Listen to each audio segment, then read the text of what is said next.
ಬೆಳಗಾವಿ ಜಿಲ್ಲೆಯ ಹುಕ್ಕೇರಿ ತಾಲೂಕಿನ ಹತ್ತರ್ಗಿ ಕ್ರಾಸ್ ಬಳಿ ಬೆಳಗ್ಗೆಯಿಂದಲೇ ಸಾಕಷ್ಟು ಹೋರಾಟಗಳು ನಡೆದಿತ್ತು. ಕಬ್ಬು ಬೆಳೆಗಾರರ ಹೋರಾಟದಿಂದಾಗಿ ಕೆಲ ಹೊತ್ತು ಆತಂಕದ ಮತ್ತು ಉದ್ವಿಗ್ನ ವಾತಾವರಣ ಕೂಡ ನಿರ್ಮಾಣವಾಗಿತ್ತು. ಇದೀಗ ಹತ್ತರ್ಗಿ ಶಾಂತವಾಗಿರುವಂಥದ್ದು, ಮತ್ತೆ ಸಹಜ ಸ್ಥಿತಿಗೆ ಬಂದಿರುವಂಥದ್ದು. ಇದೀಗ ನಾನು ಈ ಹತ್ತರ್ಗಿ ಕ್ರಾಸ್ನಲ್ಲಿದ್ದೇನೆ. ದೃಶ್ಯಗಳಲ್ಲಿ ಕೂಡ ನೋಡ್ಬೋದಾಗಿದೆ.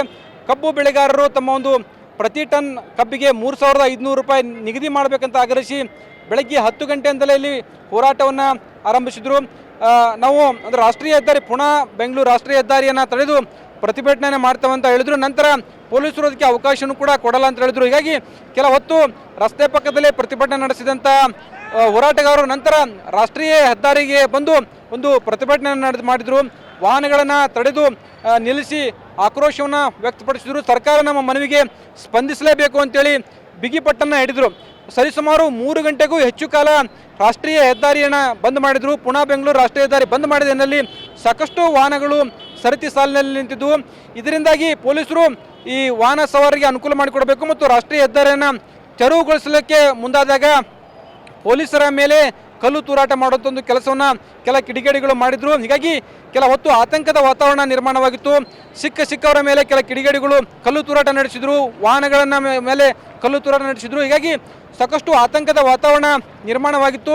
ನಂತರ ಸ್ಥಳಕ್ಕೆ ಆಗಮಿಸಿದ ರೈತಪರ ಹೋರಾಟಗಾರರು ಮತ್ತು ಬೆಳಗಾವಿ SP ಭೀಮಾಶಂಕರ್ ಅವರು ಈ ಒಂದು ಪ್ರತಿಭಟನಾಕಾರರ ಮನವೊಲಿಸುವಲ್ಲಿ ಯಶಸ್ವಿಯಾಗಿರುವಂಥದ್ದು. ಈ ಹಿನ್ನೆಲೆಯಲ್ಲಿ ಇದೀಗ ಹತ್ತರ್ಗಿ ಏನು ಬೆಳಗ್ಗೆಯಿಂದ ಸಾಕಷ್ಟು ಒಂದು ಚಟುವಟಿಕೆಗಳ ಕಾರಣವಾಗಿತ್ತು. ಇದೀಗ ಸಂಪೂರ್ಣವಾಗಿ ಸಹಜ ಸ್ಥಿತಿಗೆ ಬಂದಿರುವಂಥದ್ದು. ರೈತರು ಪ್ರತಿಭಟನಾ ಅಂದರೆ ರೈತ ಮುಖಂಡರ ಒಂದು ಮನವಿ ಮೇರೆಗೆ ಇದೀಗ ಇಲ್ಲಿಂದ ಮರಳಿ ತಮ್ಮ ಮನೆಗೆ ಹೋಗ್ತಾರಂಥದ್ದು.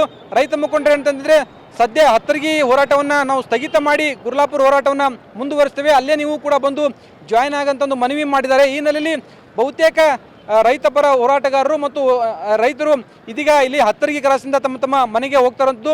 ಸಹಜ ಸ್ಥಿತಿಗೆ ಬಂದಿರುವಂಥದ್ದು. ಮುಂಜಾನೆಯಿಂದ ಎಲ್ಲೆಡೆ ಇಲ್ಲಿ ಪೊಲೀಸರ ನಿಯೋಜನೆ ಇತ್ತು. ಕಣ್ಣು ಹಾಯಿಸಿದೆಲ್ಲ ಪೊಲೀಸರು ಇದ್ದರು, ಎಲ್ಲೆಡೆ ರೈತರು ಇದ್ದರು. ಪ್ರತಿಭಟನೆಗಳ ಕಾವು ಜೋರಾಗಿತ್ತು. ಜೊತೆಗೆ ನಂತರ ಲಾಠಿ ಅಂದರೆ ಜೊತೆಗೆ ಕಲ್ಲು ತೂರಾಟ ಕೂಡ ಸಾಕಷ್ಟು ಸದ್ದು ಮಾಡಿತ್ತು. ಇದೀಗ ಬಹುತೇಕವಾಗಿ ಹತ್ತರ್ಗಿ ಸಹಜ ಸ್ಥಿತಿಗೆ ಬಂದಿರುವಂಥದ್ದು. ವಾಹನಗಳ ಸಂಚಾರ ಆರಂಭವಾಗೋದ್ರ ಜೊತೆಗೆ ರೈತರು ಕೂಡ ತಮ್ಮ ಪ್ರತಿಭಟನೆಯನ್ನು ಸ್ಥಗಿತಗೊಳಿಸಿದೀಗ ತಮ್ಮ ಮನೆಯತ್ತ ಹೋಗಿರುವಂಥದ್ದು. ಕ್ಯಾಮ್ರಾಮನ್ ಶಿವಾಜಿ ಜೊತೆ ಸಂಜಯ್ TV9 ಬೆಳಗಾವಿ.